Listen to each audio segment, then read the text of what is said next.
मंदिर मस्जिद जहाँ भी गलिया सबसे तोरा मांगलिया गे। तोरा हम हंसलिया हरदम अपने भले कानलिया गे।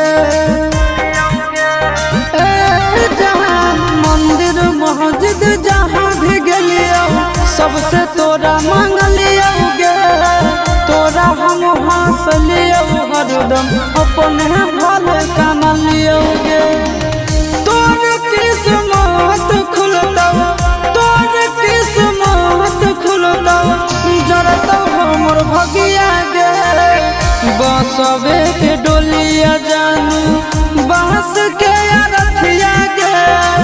बसवे के